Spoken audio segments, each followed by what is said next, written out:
Baik, perkenalkan nama saya Lucian Manik dari Prodi Informatika dengan NIM 11S2404. Pada saat ini saya akan menjelaskan dari project akhir dari mata kuliah Modeling Simulation.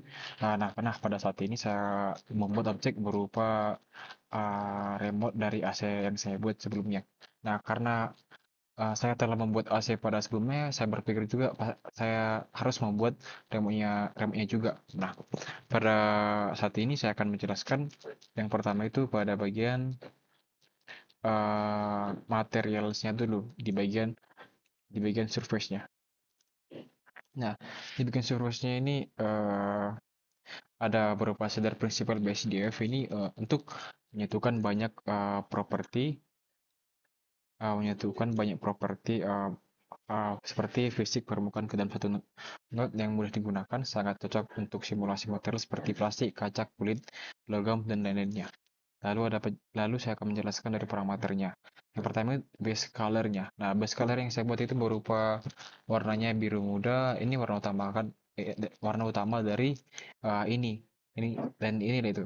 Nah, lalu ini bisa kita ganti sesuai dengan apa ya, sesuai kemauan kita. Namun saya lebih memilih untuk membuat warna base color-nya itu pada biru muda.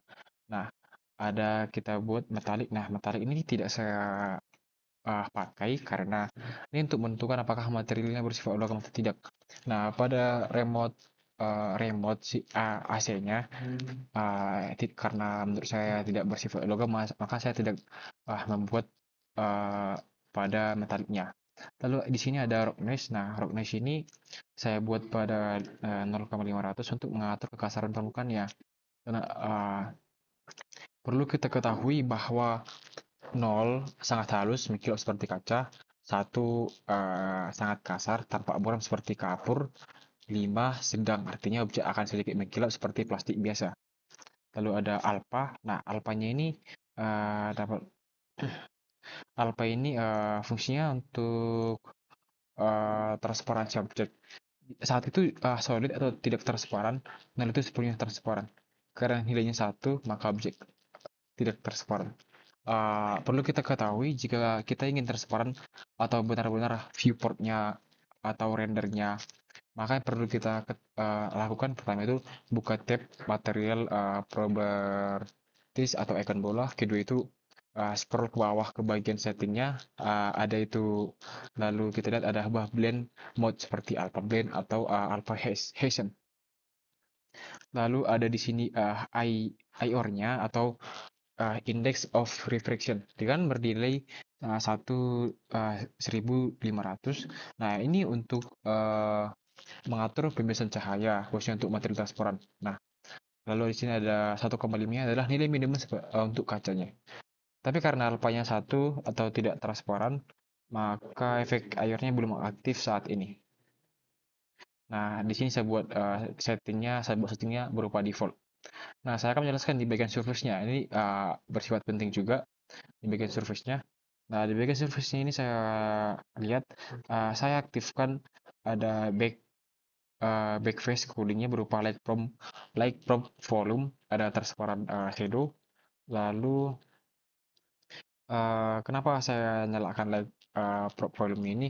Yang pertama, memungkinkan material ini untuk bereaksi terhadap indirect lightning dari light props-nya, seperti reflection cube map. Ada irradiance volume, artinya material ini akan menampilkan pencahayaan dan pantulan tidak langsung dari lingkungan sekitarnya. Nah, ini penting karena sangat penting karena yang ingin realistis dalam pencahayaan global seperti kaca, logam, dan plastik mengkilap.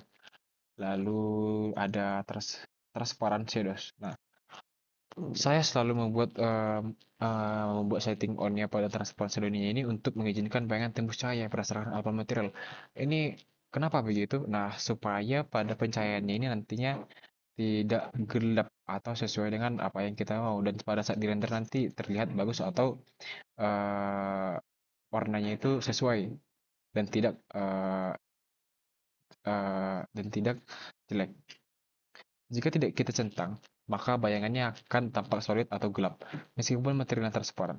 Penting untuk efek seperti kaca, daun, atau kain tipis agar bayangannya yang dihasilkan juga sesuai. Nah, baik, saya akan menjelaskan bagian apa aja sih yang saya buat untuk eh, membangun remote remote AC ini. Nah, pertama itu ada circle. Nah, circle ini saya buat untuk sebagai pertama itu kan ada itu untuk mengatur setting dingin atau rendahnya eh, swing pada AC-nya. Nah, ini saya buat dua bagian, satu dan dua. Saya copy. Nah, ini saya buat juga circle. Nah, circle ini saya copy sama juga seperti yang ini. Nah, lalu saya ganti warnanya sedemikian rupa supaya fungsi pada tombol ini berbeda-beda. Nah, sama juga dengan yang bagiannya ini dengan yang ini. Nah, spare dengan bagian penampang utamanya ini saya buat pada eh,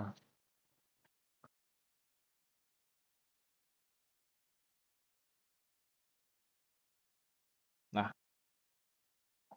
setelah itu nah eh, lalu ada di sini saya juga membuat view-nya, namun saya tidak buat pencahayanya. Nah, sekian dari penjelasan saya tentang remote AC ini. Terima kasih.